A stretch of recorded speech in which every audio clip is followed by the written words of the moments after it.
Hey everyone, ready for another deep dive? Today we're tackling Delhi's smog situation. Yeah, it's November, and you know what that means in Delhi. Right.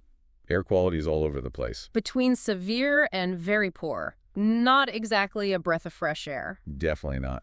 So we've got some great articles lined up for you guys. From the Indian Express and India Today, of course. Yep, those are our go-tos for this kind of thing. But we've also got a super interesting piece from the Financial Express. Oh, yeah, that one about how people are reacting to the whole situation. That's the one.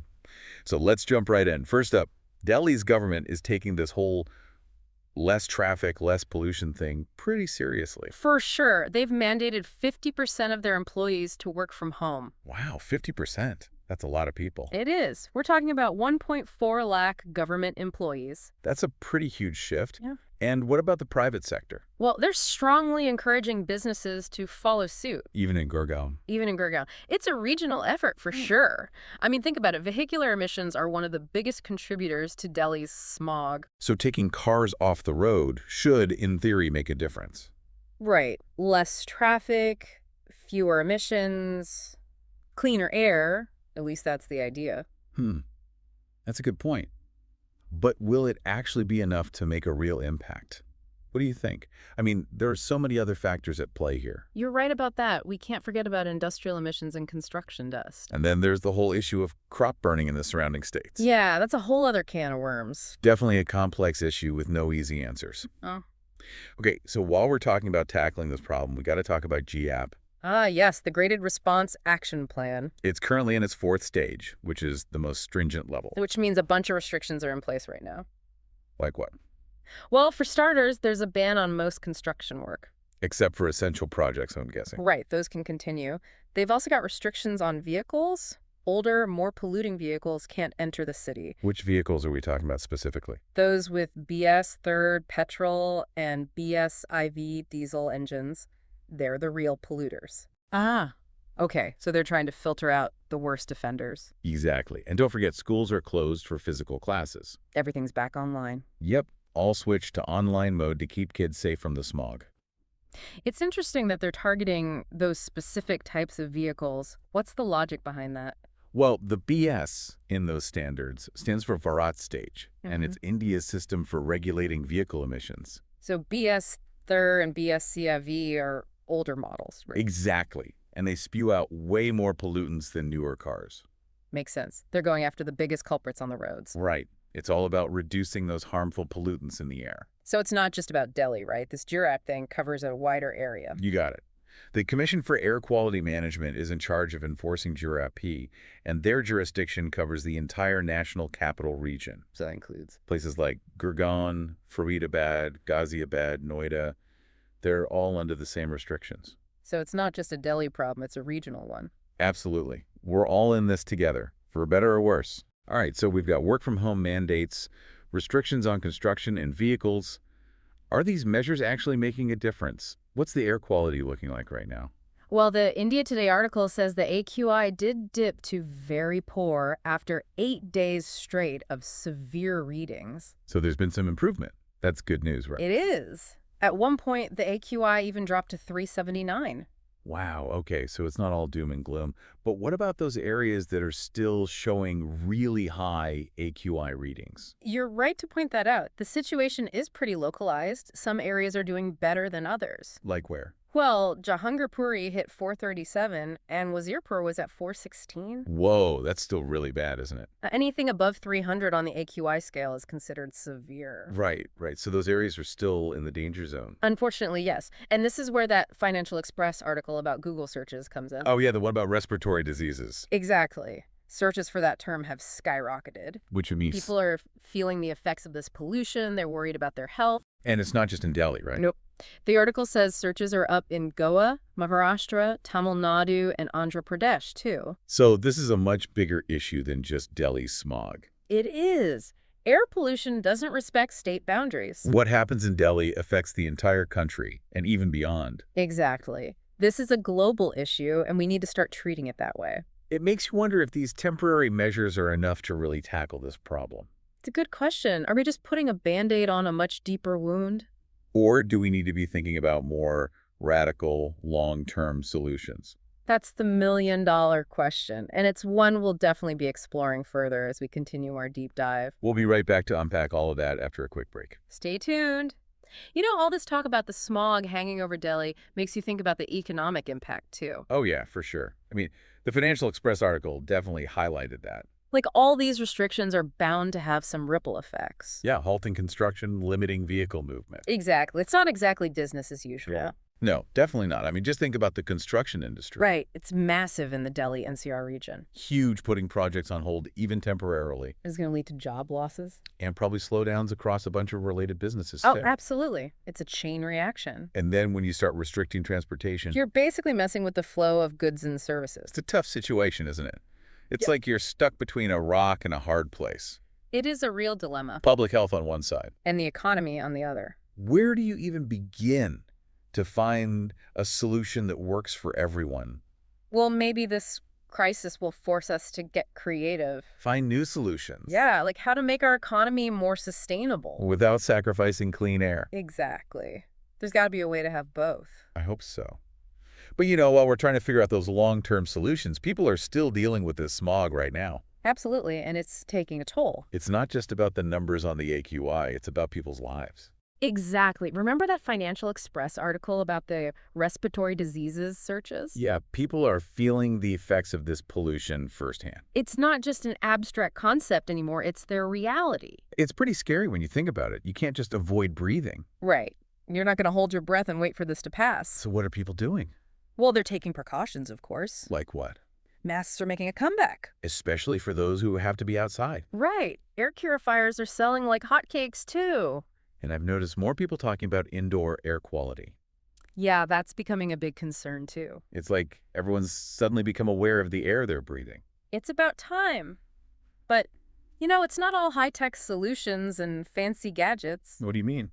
Not everyone can afford those things. That's true. Air purifiers can be expensive. And even good quality masks aren't exactly cheap. It's kind of disturbing when you think about it. It is. Clean air shouldn't be a luxury.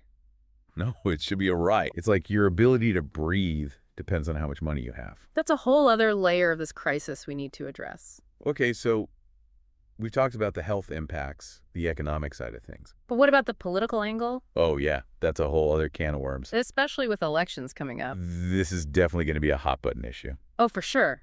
You can already see the blame game starting. Fingers pointed at neighboring states' debates about which policies are effective. It's classic political maneuvering. But are we seeing any real leadership on this issue? That's the million-dollar question, isn't it? It's easy to make promises during an election. But are those promises backed by actual plans? Are we seeing a real commitment to long-term solutions? That's what we need to be looking for. Absolutely. We can't just get swept up in the rhetoric. We need to hold our leaders accountable. Make sure they're actually taking action. This isn't about winning votes. It's about securing a future where everyone can breathe. Okay, so we've covered a lot of ground here. The immediate actions. The economic and health impacts. The political gamesmanship. What's the key takeaway here? What do we want our listeners to remember? That this is bigger than Delhi. This isn't just a local problem. This smog cloud is a reflection of a global environmental crisis. We're all facing this. What's happening in Delhi is a warning sign. A wake-up call. We need to take action before it's too late. So are these temporary measures enough? Or is it time for a more radical shift?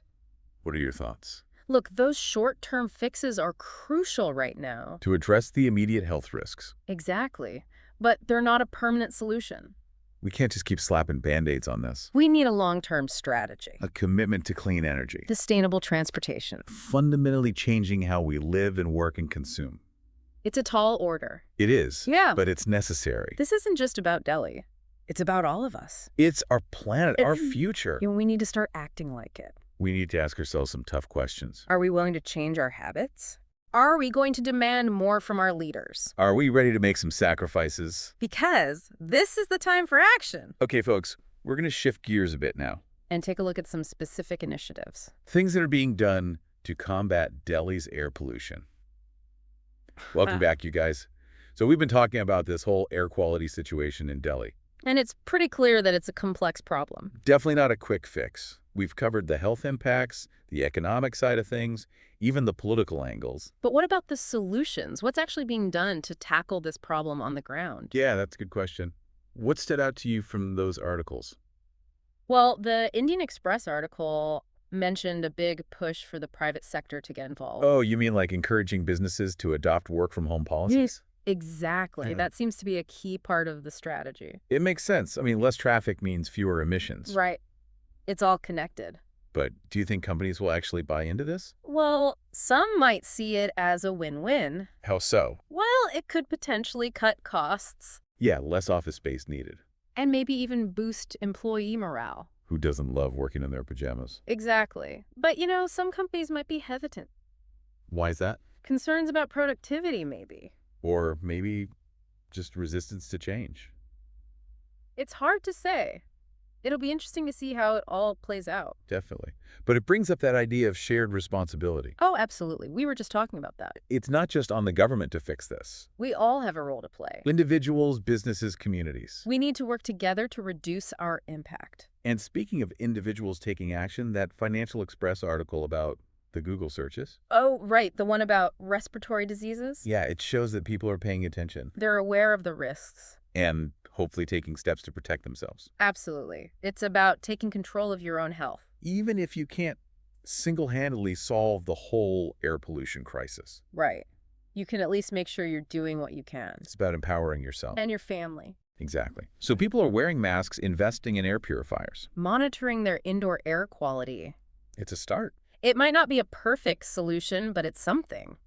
And who knows, maybe these individual actions. Will lead to bigger changes down the line. I hope so. Okay, so we've covered a lot of ground today. The challenges, the potential solutions. The implications of this crisis. As we wrap up this deep dive, what's the one big takeaway you want our listeners to ponder? That number from the Indian Express article really stuck with me. Which one? The 1.4 lakh government employees shifting to remote work. Ah, yeah, that was a big one. What about it? Well, it got me thinking, what if this whole situation is the catalyst for a much bigger shift in how we work? Interesting. You mean like a move towards more remote work in general, Exactly. Less commuting, fewer cars on the road. which should theoretically lead to cleaner air. It's all connected. But is that realistic? I mean, can we really envision a future where most people work from home? It's definitely a big question. There are a lot of challenges, Logistical, technological, even cultural. but it's not impossible. We've already seen a huge shift towards remote work during the pandemic. That's true. Maybe this air quality crisis could be the push we need to make those changes more permanent. It's definitely something to think about. It ties back to that theme of innovation that we've been talking about. We need to be open to new ideas, New approaches. maybe even a little bit of disruption. If we're serious about creating a world where clean air is the norm. And not a luxury. Exactly. Well, this has been a fascinating conversation. I've really enjoyed it. Thanks for joining us and sharing your insights. My pleasure. And to our listeners, thank you for joining us on this deep dive into Delhi's air quality battle. We hope you learned something new, maybe even got inspired to take action. Remember, this is a global issue, and we're all in this together. Stay informed, stay engaged, and let's work towards a future where everyone can breathe easy